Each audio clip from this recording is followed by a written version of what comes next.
Bonjour et bienvenue à toutes et à tous dans ce nouveau webinaire proposé par Qualité Val Entreprise. Donc aujourd'hui, on abordera le DUERP et les risques professionnels sous l'angle de vous présenter ce qui a été modifié en fait depuis 2025.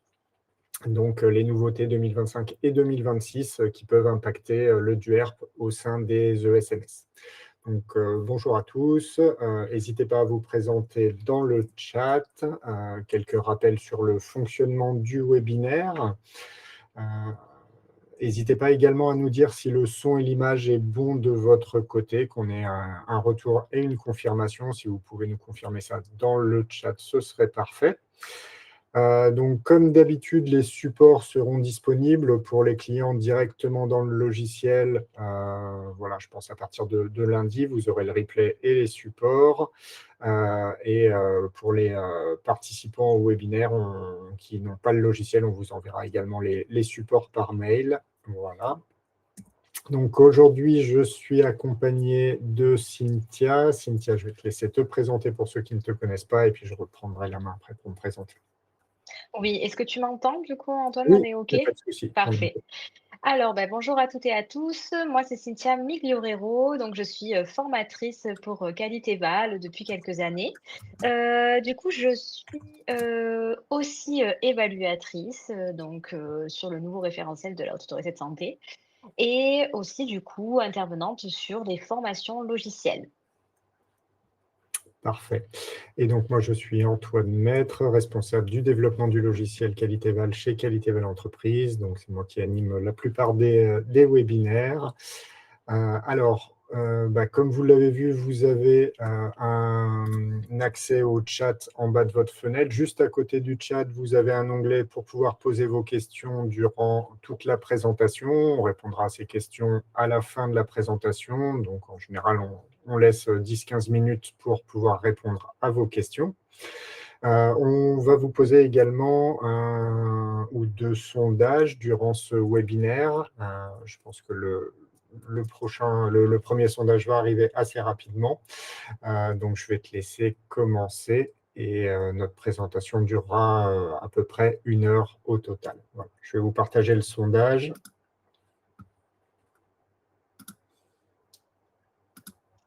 Allez, c'est parti. Oui. Alors, du coup, on va faire un sondage avec une petite question.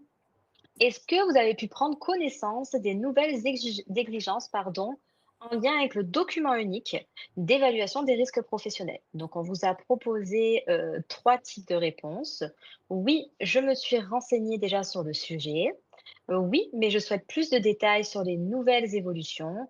Et non, je n'ai pas eu le temps encore de me renseigner.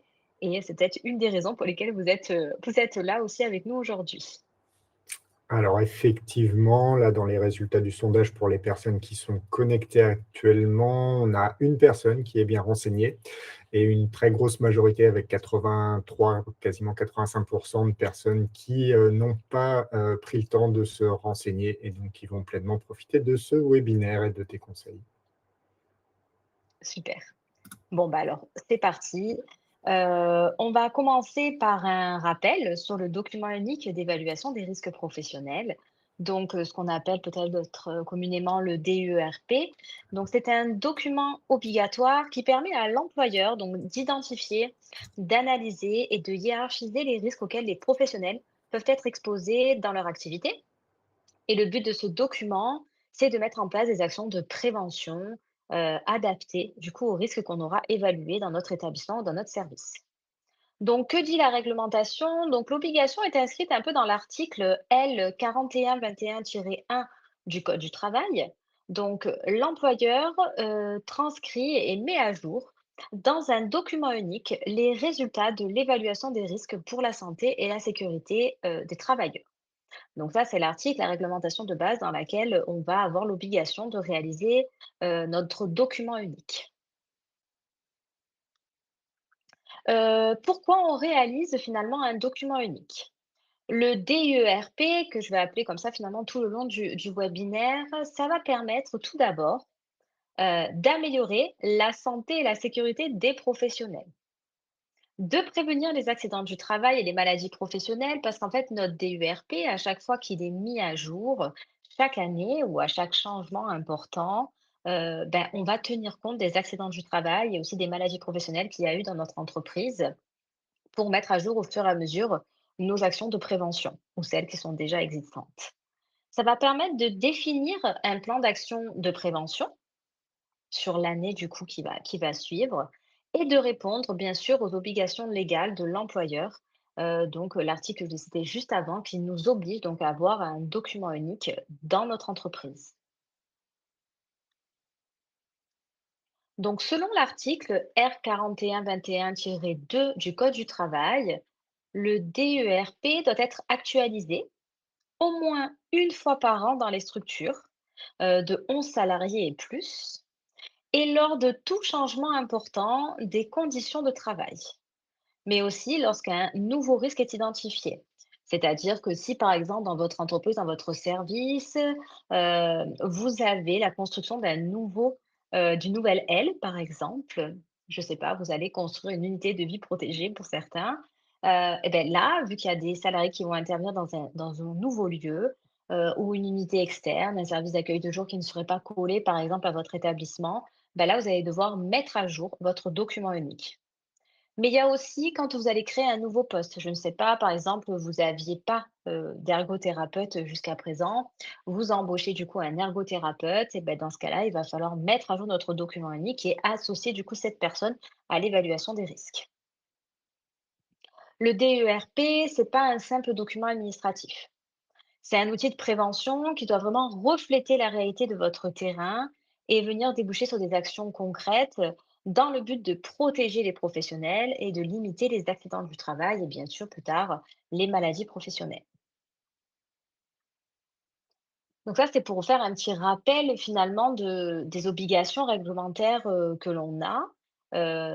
Sauf que entre 2025 et 2026, il y a eu des nouvelles obligations que peut-être vous avez vu passer. On en voit beaucoup passer aussi sur LinkedIn, et cetera, des nouveaux décrets.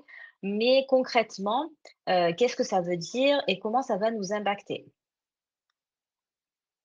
Alors déjà, et je pense qu'on est un peu dedans à l'heure actuelle, c'est, un peu même beaucoup, le décret, numéro 2025-482 du 27 mai 2025.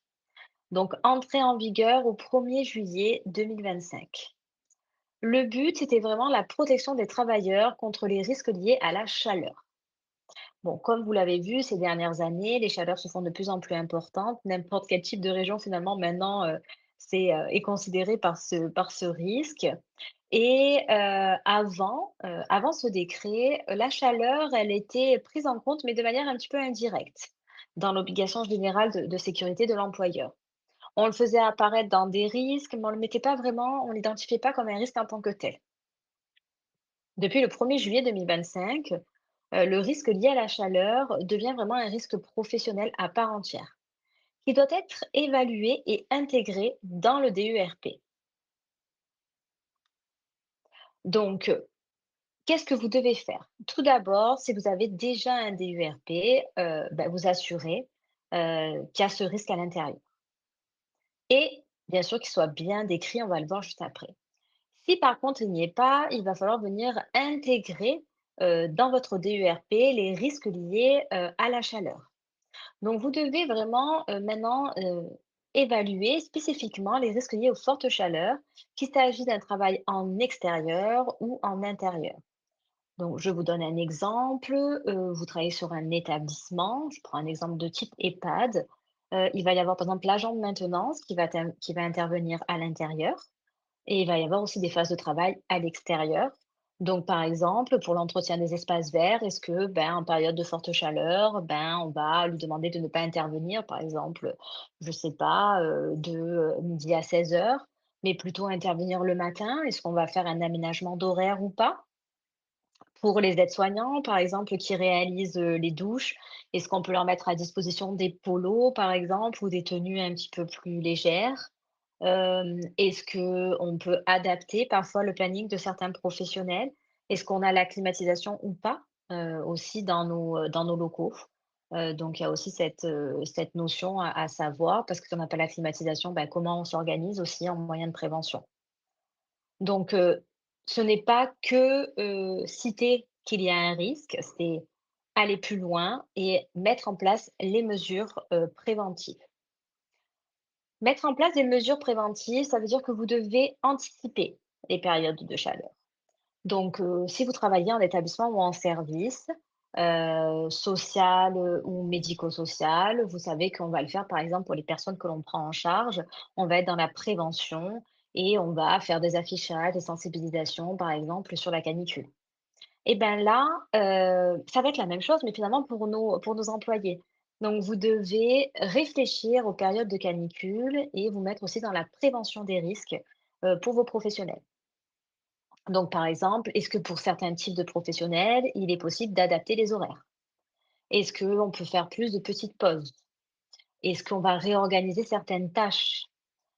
Tout d'abord, ce qui est extrêmement important, c'est est-ce que vous avez des fontaines à eau dans votre établissement avec la possibilité aussi de pouvoir, du coup, ça,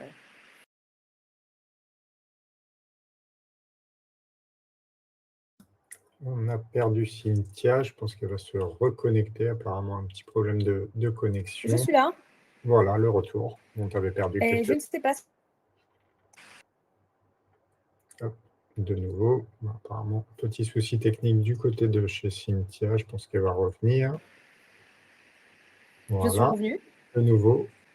Allez, je laisse reprendre la suite. C'est bon, vous m'entendez? Oui.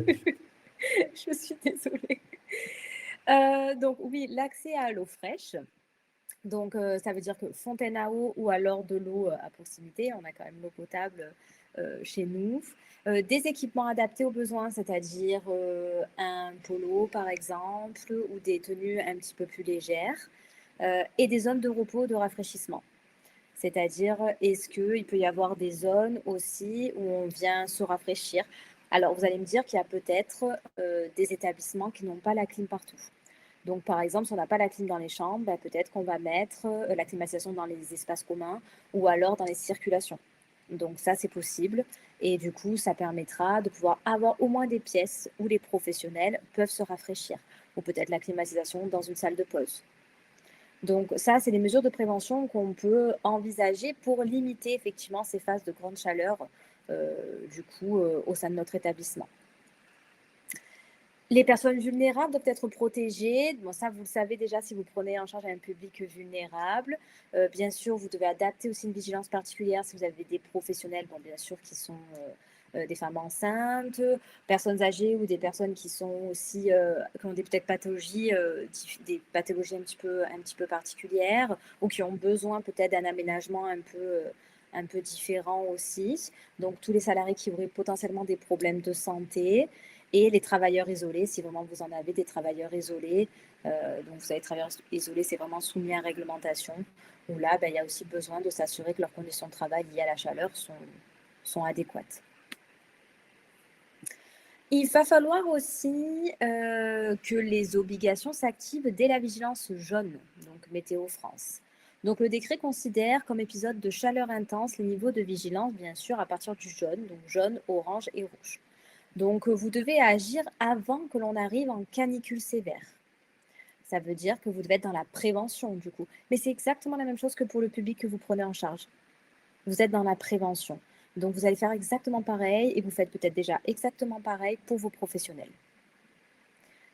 Il peut y avoir un contrôle de l'inspection du travail là-dessus pour contrôler un petit peu la mise en œuvre de la présence du risque de forte chaleur dans le DUERP, les actions de prévention qui sont mises en place du coup dans votre document unique et bien sûr, en plus des actions de prévention, celles que vous envisagez, mais celles qui sont déjà en place finalement à l'heure actuelle dans votre établissement ou dans votre service. Donc le DUERP doit maintenant désormais comporter des mesures telles que distribution d'eau fraîche, par exemple, aux équipes, peut-être la possibilité de mettre une gourde qu'elles peuvent remplir les équipes avec une fontaine à eau, l'adaptation des tournées parfois, la limitation des manutentions lourdes aux heures les plus chaudes, le rafraîchissement des locaux, la surveillance des professionnels vulnérables et les consignes en cas d'alerte canicule. C'est vrai que, par exemple, pour les services à domicile où les personnes vont et rentrent du coup de certains domiciles, c'est un peu délicat parce qu'on ne sait pas forcément qui a la clim chez soi, etc. En tout cas, vous, ce que vous devez surtout avoir, c'est une vigilance renforcée. Le fait de pouvoir peut-être parfois aller en agence, si possible, se rafraîchir entre deux ou s'il y a une pause déjeuner pour pouvoir prendre un petit peu de frais.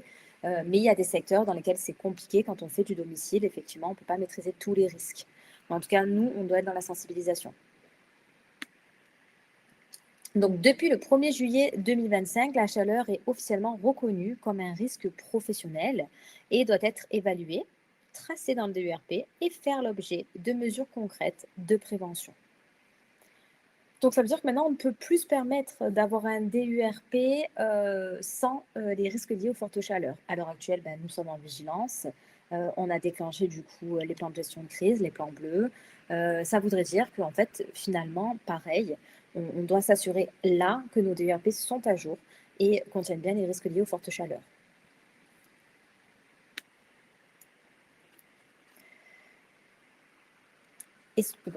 Avant mai 2026, du coup, on a eu, si vous voulez, là, en mai 2026, une loi, le 11 mai. Je vais essayer de vous expliquer un petit peu la différence entre avant mai 2026 et maintenant, ce qu'il en est. Donc, avant mai 2026, l'employeur qui ne réalisait pas son DURP ou ne le mettait pas à jour s'exposait principalement à une sanction pénale. Je vous ai mis l'article R4741-1 du Code du travail, jusqu'à 1 500 € pour une personne physique, jusqu'à 7 500 € pour une personne morale et un montant doublé en cas de récidive. Donc, dans les faits, ces sanctions, elles étaient quand même réellement peu appliquées, peu contrôlées. On avait encore des établissements et des services et des entreprises sans DURP. Donc, il y avait un peu moins de contrôle là-dessus. Peut-être que vous avez vu passer une nouvelle loi depuis le 11 mai 2026 sur, finalement, le DURP. En soi, le contenu du DURP ne change pas. Par contre, ce qui va changer, c'est un peu l'obligation que l'on a d'avoir un DURP, tous les contours de ce DURP. Donc, c'est la loi qui est relative à la lutte contre les fraudes sociales et fiscales qui vient du coup introduire maintenant le DURP dans le champ des amendes administratives de l'inspection du travail. Donc, désormais, l'inspection du travail peut adresser un avertissement. Tout d'abord, bien sûr, c'est le premier échelon. Vous adressez un avertissement pour vous dire que vous n'avez pas de DURP ou qu'il y a effectivement une problématique avec votre DURP. Et après, prononcer directement une amende administrative. Ils ont aussi parlé des montants des sanctions. Donc, l'amende, elle peut atteindre 4 000 € par salarié concerné et ça peut aller jusqu'à 8 000 € par salarié en cas de récidive dans les 2 ans qui suivent le premier avertissement. Une majoration supplémentaire de 50% est possible en cas de nouveau manquement après un premier avertissement. Donc, je m'explique. Imaginons, dans votre DURP, vous avez oublié d'analyser du coup tous les risques d'une unité de travail. Donc, ça veut dire que, par exemple, je sais pas, l'unité de travail, vous avez oublié d'évaluer les risques des animateurs, par exemple, dans un établissement. Et dans cette unité de travail, nous avons 2 animateurs. Et bien, du coup, ils vont prendre effectivement le nombre de salariés dans l'unité de travail que vous avez oublié et peuvent mettre du coup 4 000 € par animateur d'amende, donc par salarié concerné. Donc, ça veut dire que les sanctions sont quand même assez importantes et coûteuses. Ce qui peut être sanctionné, tout d'abord, c'est si le DURP n'existe pas. Ça, maintenant, finalement, on ne peut plus trop se permettre de ne pas avoir de DURP. Si le DURP n'est pas à jour et si les risques ne sont pas correctement évalués. Donc, ça veut dire qu'on va pouvoir venir regarder votre système de cotation, venir voir si le DURP est à jour par rapport aux locaux, par rapport aux professionnels, etc. Si les mesures de prévention sont cohérentes et surtout par rapport aux évolutions récentes. On va regarder dedans si vous avez les risques psychosociaux qui sont évalués. N'oublions pas que les RPS, donc les risques psychosociaux, doivent être intégrés dans votre document unique. Donc, il y a beaucoup de risques intégrés dans ces RPS qu'on doit voir apparaître. les risques liés aux fortes chaleurs. Aussi, si vous avez du nouveau matériel, il faut l'intégrer dans votre DURP. Je ne sais pas, vous n'aviez pas avant de rail plafond. Ben là, du coup, il faut peut-être intégrer et mettre à jour du coup votre DURP. Et si vous avez mis en place aussi de nouvelles organisations, il faut l'intégrer et mettre à jour votre document unique.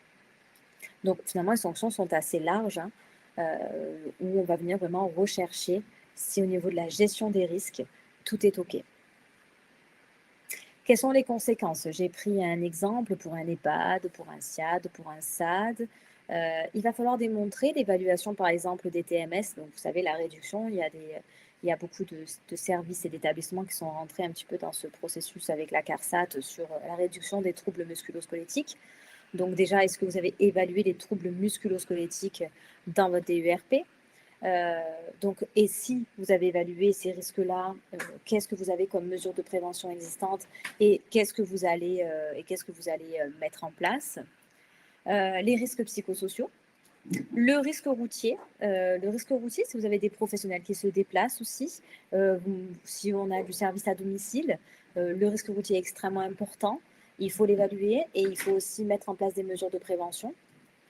Le risque infectieux, alors le risque infectieux, bien sûr, contamination par rapport du coup à des personnes qui pourraient être en contact avec des personnes contagieuses, avec des locaux insalubres ou autres. Risques liés aux violences des usagers ou des familles. Et les risques liés aux fortes chaleurs depuis le décret du 1er juillet 2025.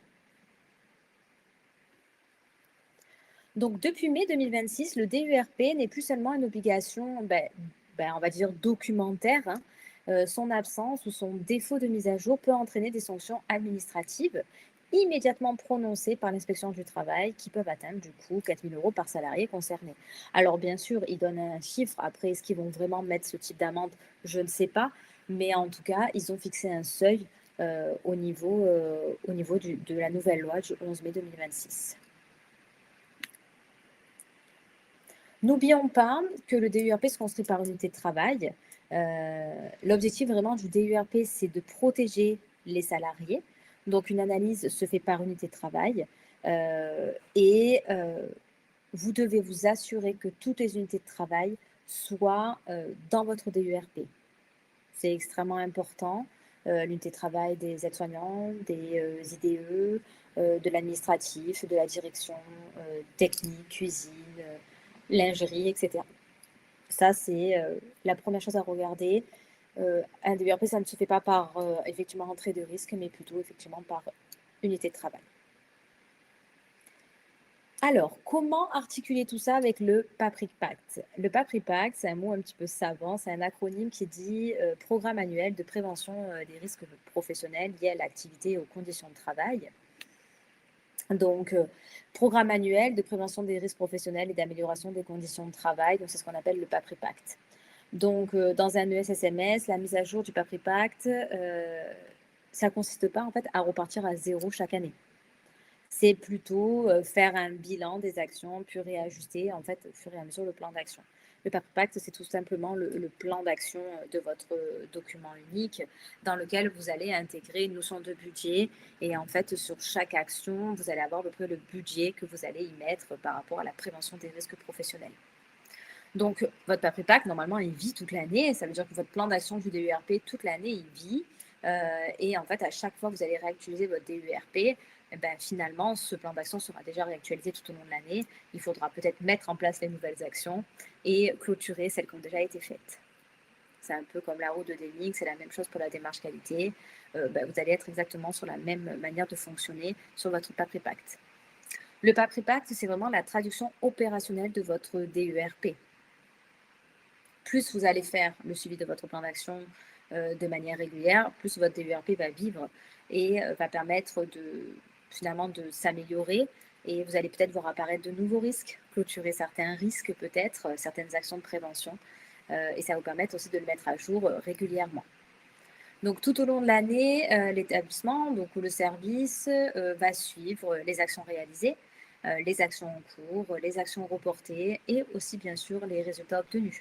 Parce que si vous avez mis en place des mesures de prévention pour réduire un risque, normalement après le risque va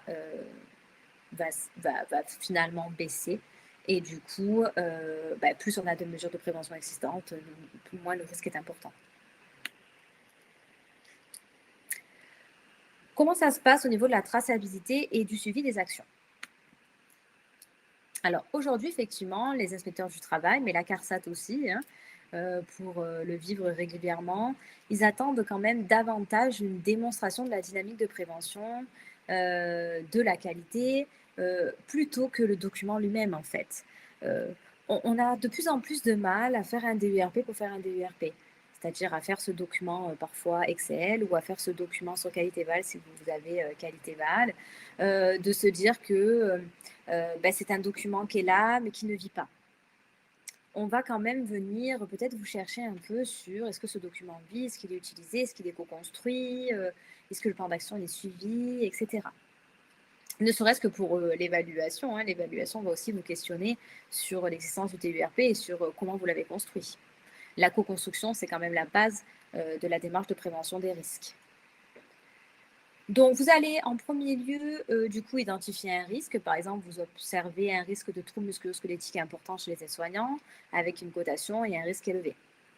Donc là, vous allez définir une action de prévention qui est, par exemple, de former les professionnels aux gestes et postures ou à, par exemple, le PRAP2S. Donc, prévention des risques liés à l'activité physique et avec, par exemple, du coup, une formation de 4 jours. Mais vous allez aussi peut-être acheter des aides techniques. Donc, vous allez peut-être acheter, je ne sais pas, un lève-personne, vous allez peut-être acheter un verticalisateur, vous allez peut-être acheter un drap de glisse, etc. Donc, tout ça, ce sont vos actions, effectivement, de prévention. Donc, vous allez identifier l'action dans le plan d'action, vous allez après réaliser l'action, vous allez former vos professionnels, vous allez du coup acheter votre matériel et vous allez vous poser la question, est-ce que la formation et par exemple l'achat de matériel a permis de réduire le risque? Donc, vous allez vous dire, est-ce que j'ai moins d'accidents du travail? Si les accidents du travail liés avec les TMS étaient quand même importants ces dernières années, est-ce qu'on a moins d'accidents du travail? Est-ce qu'on a d'autres accidents du travail? Donc là, dans ce cas-là, je vais pouvoir diminuer la cotation du risque.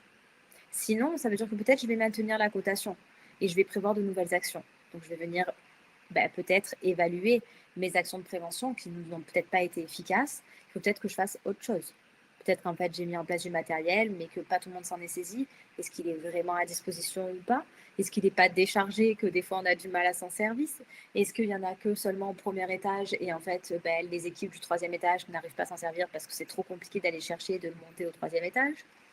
Donc, on va venir peut-être analyser pourquoi notre risque et pourquoi les accidents du travail n'ont pas baissé. Il faut faire attention parce qu'en prévention, on parle parfois de ce qu'on appelle l'effet pervers. Ça veut dire qu'on met en place, par exemple, je sais pas, un verticalisateur. Et par exemple, vous choisissez un verticalisateur. Le verticalisateur, il est un peu trop lourd. Et en fait, ce verticalisateur, il n'est peut-être pas adapté à vos locaux. Il ne rentre pas bien dans la salle de bain. Il faut le soulever pour entrer dans la chambre parce qu'il y a une petite marche, etc. Et en fait, on se rend compte qu'il y a une augmentation des accidents du travail. Et c'est là qu'on appelle l'effet pervers, c'est qu'en fait, on met en place une mesure de prévention et en fait, ça déclenche plus d'accidents du travail. Pourquoi? Est-ce que la mesure de prévention, elle était vraiment adaptée à notre établissement? Est-ce qu'il ne fallait pas peut-être qu'on fasse autre chose par rapport à nos locaux, par rapport à nos professionnels, etc. Donc, le DURP, ça va jusque-là. Ce n'est pas juste rentrer une cotation, avoir des couleurs, etc. C'est réfléchir sur vos actions de prévention et chaque année, vous poser la question de si elles ont été efficaces. Et cette dernière étape, elle est souvent oubliée en fait. On va cocher notre case et se dire ok, c'est fait, mais on ne va pas aller plus loin. En tout cas, on ne va pas tout le temps se poser la question de est-ce que ça aura eu vraiment un impact sur notre démarche d'amélioration continue, sur la réduction de nos risques professionnels, sur la qualité de vie au travail de nos professionnels, etc. Donc pour chaque action, c'est important effectivement de se poser 3 questions. Donc, par exemple, je prends ma formation gestes et postures, réaliser, oui. Ok, je l'ai réalisée. Donc, vous allez mettre vos éléments de preuve, etc. Est-ce qu'elle a été efficace? Oui. Est-ce qu'elle est à poursuivre? Je vous donne un exemple. Moi qui faisais des formations PRAPS, donc formatrice PRAP2S, donc prévention des risques liés à l'activité physique, j'ai commencé mon activité en faisant des formations comme ça sur les établissements et les services sociaux et médico-sociaux. Je me suis rendu compte au fur et à mesure des années que les établissements en faisaient de moins en moins. Pourquoi? Parce qu'il fallait sortir les professionnels 4 jours du terrain, ce qui était quand même compliqué, et qu'en plus, les acteurs PRAP qu'on formait finalement, sur le terrain, ça ne vivait pas. Ça ne vit pas. Peut-être parce que déjà, peut-être que c'était trop lourd, ou peut-être que c'était pas aussi porté par les cadres ou la direction ou autre. Peut-être qu'après, le quotidien aussi reprend le dessus et du coup, les équipes s'en sont pas saisies.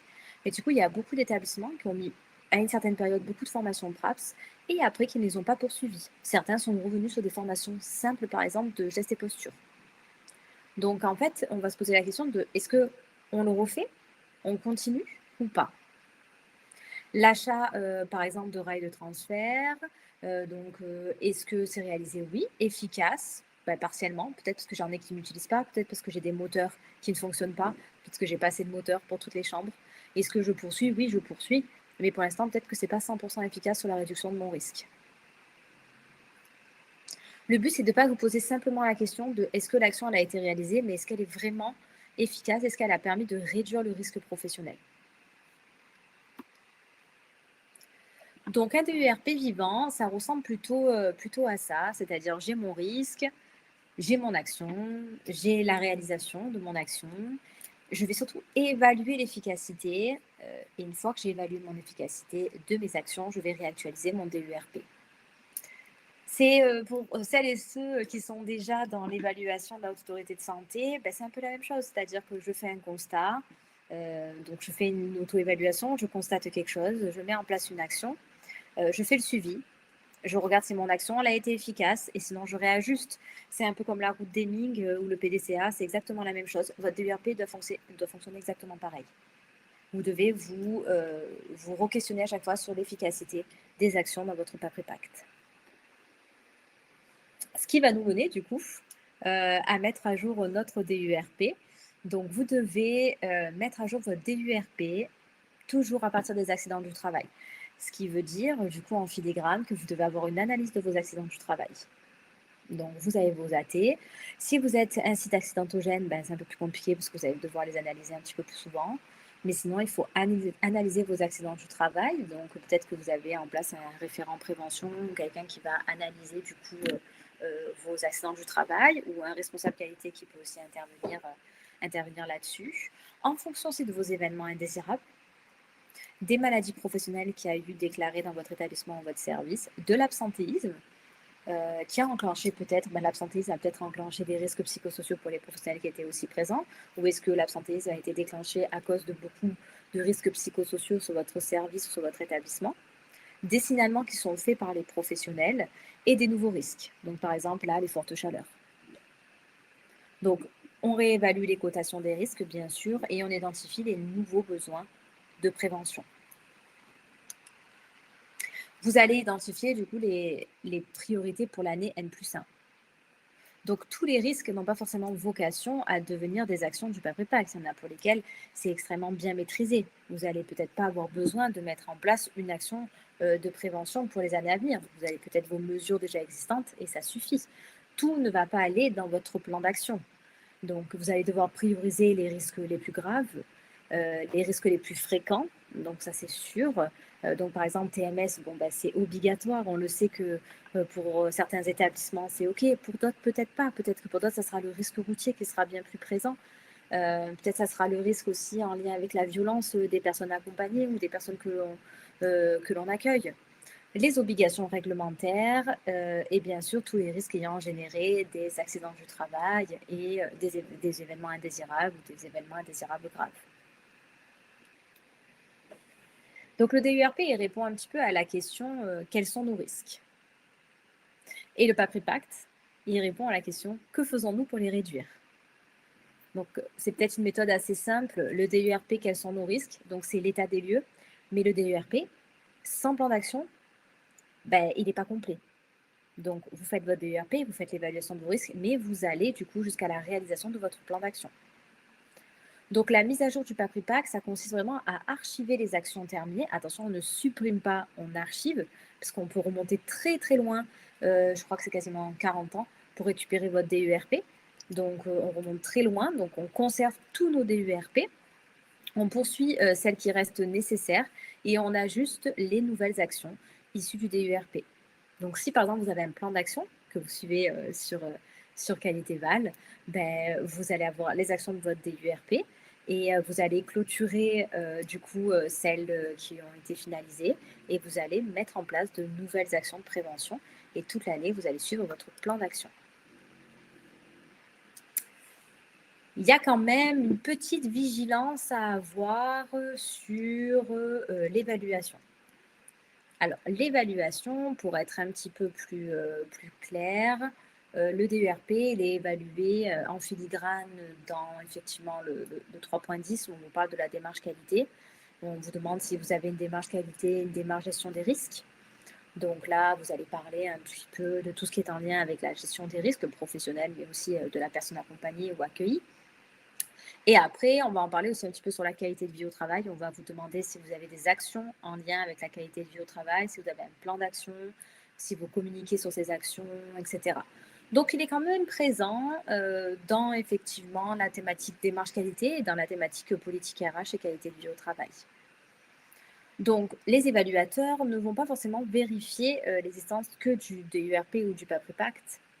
Après, attention, je reste quand même prudente sur ce que je dis, dans le sens où, en tant qu'évaluateur, on a tous une appétence, on a tous un peu un cheval de bataille. Il y en a qui vont passer plus de temps peut-être sur le DURP parce qu'ils ont exercé une profession ou du coup, ils vont peut-être être un peu plus vigilants là-dessus. D'autres un peu moins, plus sur le soin. Donc, nous, en tant qu'évaluateurs, ce que l'on sait, c'est que le DURP doit être vérifié. On doit vérifier qu'il est bien co-construit et on doit vérifier que vous avez des actions de prévention avec un plan d'action. Mais en tout cas, ça reste notre niveau d'exigence. Après, il y en a peut-être d'autres évaluateurs qui auront un niveau d'exigence un petit peu plus poussé. On va chercher vraiment à savoir si la prévention des risques professionnels est vraiment pilotée chez vous et intégrée dans le fonctionnement de l'ESSMS. Donc, on va croiser votre DURP, votre plan d'action PAPRIPACT, votre plan d'action qualité. Et ça peut aller jusqu'à l'analyse de vos événements indésirables parce que c'est un critère impératif. Et on va voir si tout ça, du coup, c'est assez cohérent. S'il y a une vraie démarche de gestion des risques professionnels. Donc, vous devez être vigilant à ce que vous ayez un DURP déjà et qu'il soit actualisé. Je vous conseille vivement de l'actualiser et qu'il soit bien mis à jour pour l'évaluation. Si vous avez une évaluation bientôt, peut-être prenez un peu d'avance. Peut-être ne réévaluez pas le DURP 2 jours avant l'évaluation. C'est ce que je vois souvent en évaluation, tout se fait à la dernière minute. Votre DURP, ça fait des années que ça existe, ça fait longtemps qu'on est dans cette démarche. Et effectivement, il faut que ça soit régulier. Je ne sais pas si vous avez l'habitude de l'actualiser en mai, par exemple. Moi, c'est ce que je faisais sur mes établissements. J'actualisais à chaque fois mes DURP en mai. Je savais qu'il allait avoir les fortes chaleurs. Voilà, chaque année, je réévalue mon DURP à date du coup précise tous les ans. Et si vraiment il y a un gros changement, on fait une réévaluation entre-temps. Vérifiez bien que vous avez bien sûr toutes les unités de travail dans votre DURP, que vous avez bien un PAPRIPACT, plan d'action, que vous essayez, si possible, de le mettre à jour. Hein. Ne présentez pas un plan d'action pas mis à jour depuis 1 an et demi. C'est dommage, parce que du coup, on ne va pas voir comment vous faites vivre ce DURP. Si possible, l'analyse des accidents du travail et des événements indésirables. Je ne sais pas, je sais qu'il y en a certains qui mettent les accidents du travail dans les événements indésirables. Donc, ça dépend comment vous êtes organisé. La co-construction avec les professionnels sur votre DURP, je pense qu'il n'y a pas mieux placé que les professionnels pour définir leurs conditions de travail et pour dire ce qui se passe sur le terrain. Moi, je le vois quand je fais des accompagnements, quand on fait le DURP avec les professionnels de terrain, ils savent identifier où il y a des risques, là où il y en a moins. Et il faut aller sur le terrain, il faut aller voir les conditions de travail. Un DURP fait dans son bureau, derrière son ordinateur, ça n'a pas vraiment de portée, ça n'a pas vraiment de poids. Il faut que ça vienne aussi du terrain et des pros. La prévention des troubles musculo-squelettiques, donc bien sûr maintenant c'est tellement important. Toutes les TMS, il y en a tellement au niveau de nos professions et en plus dans notre secteur. Donc il faut absolument l'intégrer dans votre DURP. Et bien sûr, qu'est-ce que vous faites comme lien entre votre DURP et la démarche qualité de votre établissement. Donc, je rappelle juste que vous avez la possibilité de faire votre DURP sur Qualité Val. Donc, c'est complètement, ça répond effectivement à tout ce que je viens de vous dire. Vous avez la possibilité d'évaluer vos risques par unité de travail avec un référentiel de risque et la possibilité de mettre vos mesures de prévention existantes et du coup vos mesures de prévention envisagées et de faire le lien avec votre plan d'action pour que vous puissiez du coup driver votre pas pré-pacte qui va sortir presque tout seul pour pouvoir après le gérer au fur et à mesure et n'avoir que la réévaluation du coup de vos actions. Je ne sais pas si, Antoine, peut-être tu veux rebondir sur la partie logicielle. Alors, sur la partie logicielle, non, tu as donné les grandes lignes. C'est vrai qu'on ne va pas forcément avoir le temps de faire une présentation. C'est aussi un module sur lequel on est en train de retravailler. Donc, il y a des évolutions qui vont arriver là, dans les prochains mois. On aura certainement l'occasion d'en reparler de manière plus approfondie à la rentrée. Voilà. Donc, nous, c'est une partie qu'on est effectivement en train de retravailler pour essayer de vous permettre d'avoir plus de flexibilité, un petit peu plus d'options pour optimiser ce DERP qui, comme on l'a vu aujourd'hui avec tout ce que tu nous as dit, les contraintes sont renforcées et aujourd'hui, on ne peut plus se permettre de passer à côté. Complètement. Ça doit être vraiment, enfin, je pense que pour des établissements, vous avez l'habitude d'avoir un plan bleu, vous avez l'habitude d'avoir un projet d'établissement ou de service, ben, c'est la même chose en fait. On doit avoir notre DURP, c'est notre document de base et on doit surtout le faire vivre avec nos pros. Et quand vous embauchez quelqu'un, ben, on doit pouvoir être en capacité de lui exposer les risques auxquels la personne va être exposée si elle intervient au domicile, si elle intervient en établissement. On doit pouvoir lui sortir presque sa fiche de risque. C'est ça, c'est sur ce genre de choses qu'on est en train de travailler, effectivement, qui ne sont pas encore complètement disponibles. Alors, on peut y avoir accès, mais on cherche à simplifier l'accès, effectivement, peut-être par poste ou autre, sur la visibilité des risques d'une personne. Là, c'est vrai qu'on s'était plutôt axé sur le module, sur la sortie du DUERP et la construction du PapriPact. Mais voilà, on rajoute des fonctionnalités. Donc, tout ça, c'est en cours et ça sortira je pense, à la rentrée. Oui, de toute façon, il est déjà très complet et ça permet déjà de répondre à quasiment tout, parce qu'en plus, on a la possibilité de créer des fiches de risque, etc. Donc, en réalité, il permet complètement de répondre aux attendus de l'inspection du travail. Très bien, parfait. Du coup, tu as fini ta présentation? J'ai fini ma présentation, je ferai la conclusion après et je pense qu'il y a des questions. C'est ça, on va revenir sur quelques questions. Alors, il y a des éléments auxquels tu as apporté des réponses au final au fur et à mesure. Donc, voilà, notamment, il y avait une question ou tout du moins une remarque, mais tu as rebondi dessus sur les aides à domicile, sur le fait qu'on ne maîtrisait pas les conditions de travail chez les particuliers qu'on allait visiter. Donc, ça, tu l'as abordé. Oui, je me permets juste de compléter. Effectivement, l'aide à domicile, c'est très compliqué pour réaliser des DURP sur les SAD. On ne peut pas maîtriser toutes les conditions de travail. Par contre, nous, on peut être dans la sensibilisation. On peut sensibiliser aussi nos bénéficiaires et sensibiliser du coup nos professionnels. Je vous donne un exemple. Vous allez intervenir dans un domicile qui est très insalubre. Vous pouvez effectivement trouver des solutions pour aider le bénéficiaire sur cette insalubrité au niveau du domicile, mais aussi du coup protéger votre professionnel avec des équipements de protection ou avoir des partenaires en cas de problématiques, en cas de nuisibles, etc., qui est un risque très important du coup pour les professionnels qui interviennent au domicile. Vous pouvez donner, par exemple, j'étais en SAD en évaluation cette semaine, une trousse de secours pour les professionnels, du matériel de protection dans une voiture ou à disposition, une gourde, ils avaient mis une gourde pour les pros pour qu'ils puissent avoir toujours la nécessité de pouvoir boire quand elles le souhaitaient. À l'agence, par exemple, une salle climatisée où les poussins peuvent venir réchauffer leur repas et manger du coup entre midi et deux s'il y a une pause. Voilà. Après, effectivement, on est dans un métier où on travaille avec de l'humain. C'est parfois compliqué au niveau des contraintes. On a besoin parfois d'être là pour les repas, pour l'hydratation, etc. On ne peut pas adapter toutes les conditions de travail, mais on peut essayer en tout cas de faire au maximum pour les sensibiliser et mettre en place des petites mesures de prévention. Très bien, je te remercie. Alors, on va passer à la question suivante. Peut-on avoir une amende s'il n'y a pas de référent prévention des risques clairement identifié et formé, comme c'est normalement obligatoire? Alors, je n'ai pas forcément la réponse si on peut avoir une amende. Effectivement, moi, je vous conseille vraiment d'avoir un référent de prévention des risques.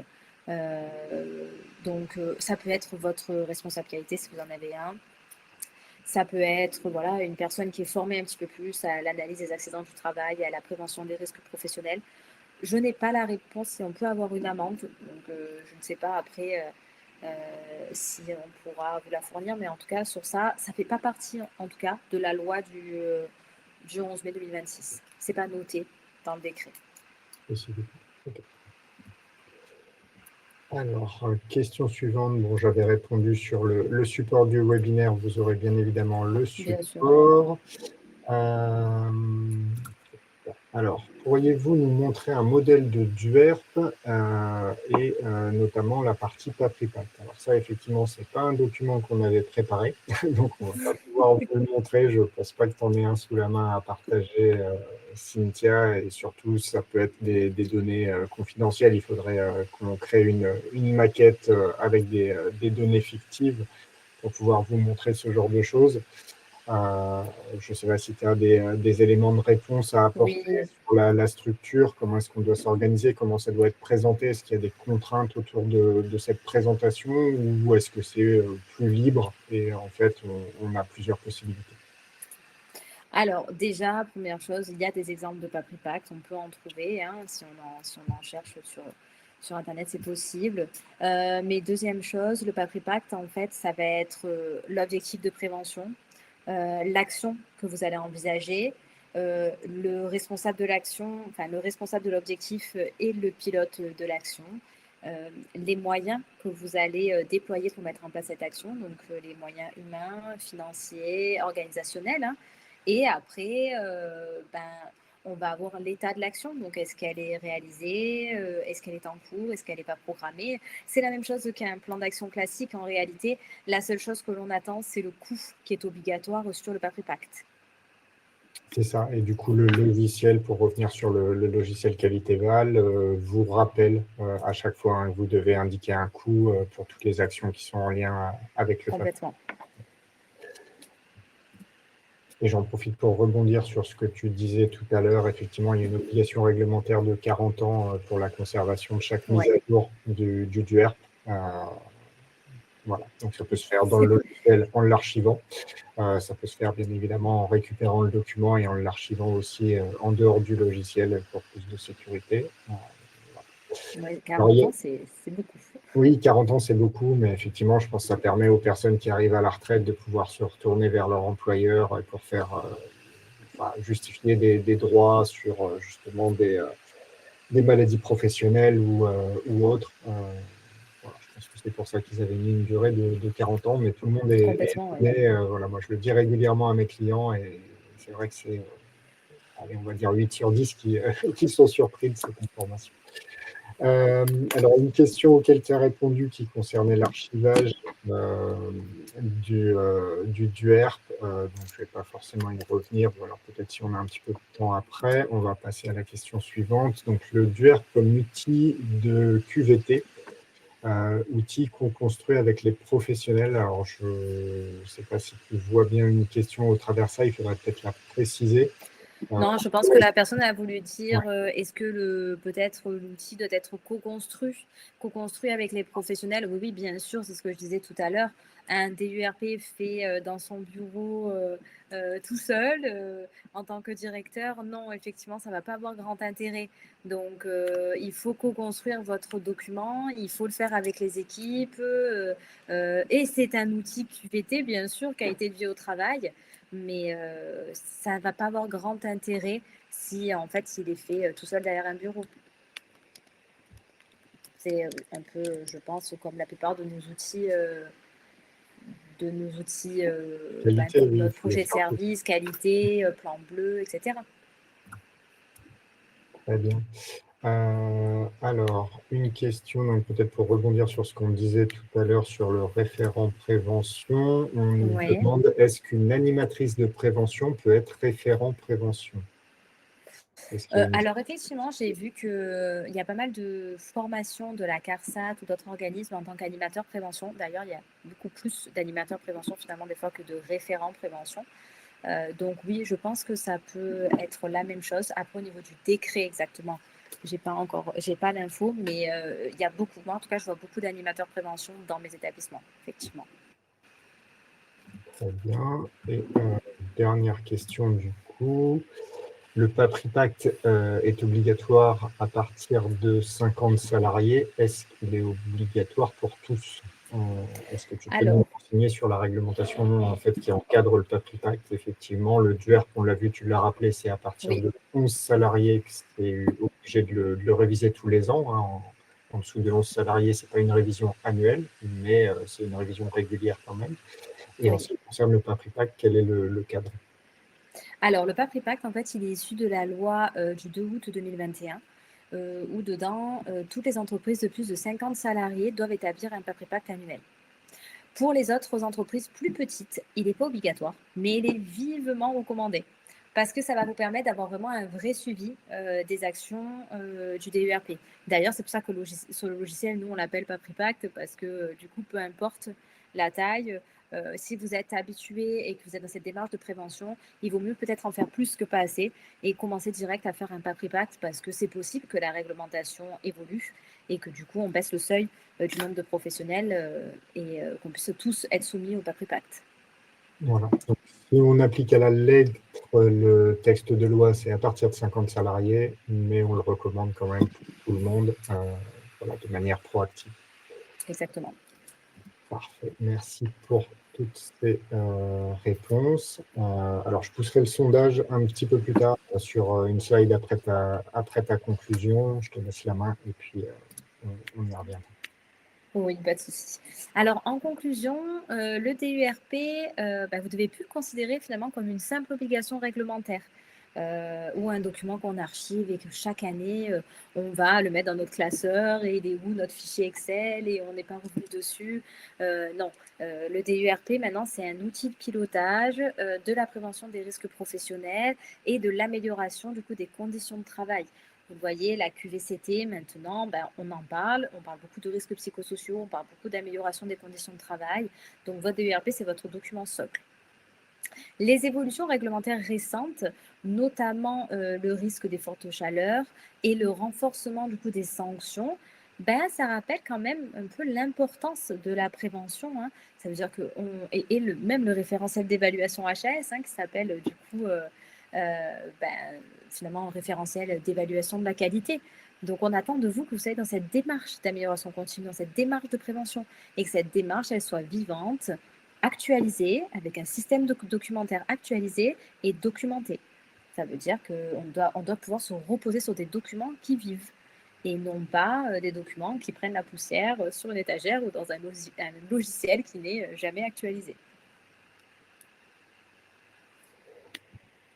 Parfait. Alors, juste pour compléter un petit peu l'information concernant le logiciel, on n'a pas encore communiqué dessus, mais voilà, il y a une newsletter qui devrait vous être transmise pour ceux qui sont abonnés début juillet. On a apporté des modifications, on a facilité en fait la mise à jour de votre liste de salariés parce que c'est important dans le cadre du ERP. Donc, pour les personnes qui ont un accès administrateur sur le logiciel, vous avez maintenant la possibilité de faire des mises à jour en important, en exportant un fichier. Donc, ça va vous faciliter cette mise à jour des listes. Il y a d'autres évolutions qui vont arriver courant d'été également sur la connexion au logiciel, mais au moins, voilà, cette information-là qui est, on va dire, en lien avec le DUERP et avec sa mise à jour. Et je sais que c'était souvent un point qui posait problème aux structures. Voilà, ça pouvait être fastidieux de mettre à jour la liste avant de refaire le DUERP, mais si on n'a pas une liste à jour, on ne peut pas avoir des données à jour au niveau du DUERP. Donc, vous retrouvez ça dans la partie paramétrage des personnes. Vous avez cette nouvelle option qui est apparue. On a également renforcé, rajouté des informations sur la fiche des personnes, avec notamment les dates d'entrée et de sortie du personnel.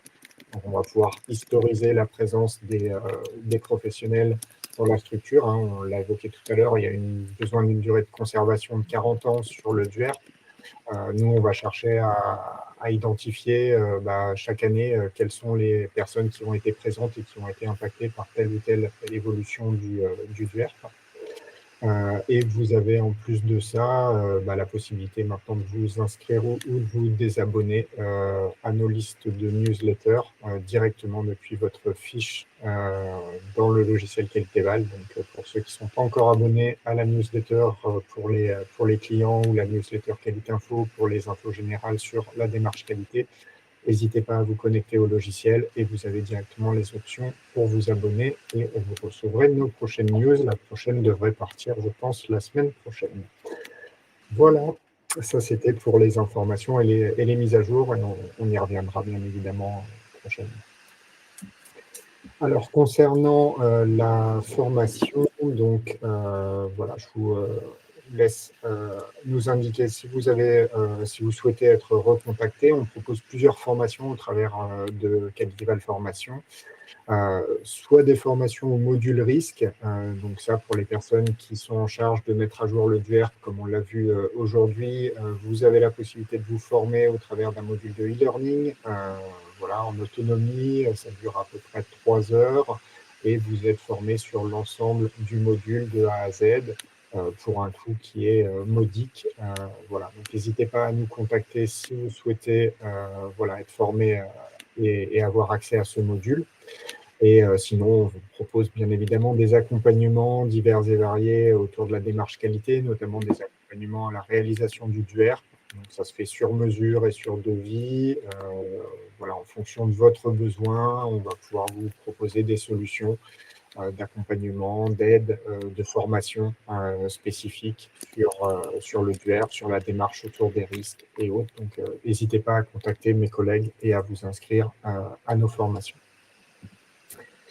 Prochain webinaire, donc à la rentrée, là on va faire une pause pour les 2 mois d'été, juillet, août, il n'y aura pas de webinaire, on vous laisse souffler, ça peut être l'occasion de revoir pour ceux qui ont accès soit sur notre chaîne YouTube, soit directement dans le logiciel, les replays des webinaires précédents. Pour ceux qui l'ont raté, le webinaire du mois de mai, j'ai refait une synthèse, un rappel de l'ensemble des évolutions du logiciel des 6-8 derniers mois. Donc, il y a pas mal de choses. Voilà. Si vous l'avez loupé, je vous invite à le revoir. Vous allez peut-être découvrir des fonctionnalités à côté desquelles vous étiez passé. Et donc, on vous donne rendez-vous le 17 septembre et on abordera le facile à lire et à comprendre. Voilà, peut-être sous la forme d'un petit quiz, voilà, quelque chose, un webinaire. On va certainement tester un webinaire un petit peu plus ludique, un peu plus interactif à cette occasion. Mais ça permettra voilà, de défricher un petit peu ce sujet pour toutes les personnes qui travaillent dans des structures qui sont concernées ou on a d'adapter les écrits au public pour faciliter la compréhension. On vous remercie. Merci à Merci tous. aussi Cynthia pour ta présentation. Merci à tous pour votre participation. Voilà, s'il y a encore des questions ou des remarques, on pourra revenir vers vous par mail.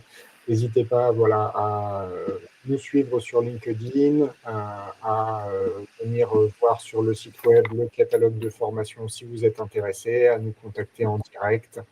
Et sinon, on vous souhaite bien évidemment un très bel été et on vous donne rendez-vous à la rentrée en septembre pour la suite des webinaires. Merci beaucoup, merci à tous. Au revoir. Au revoir.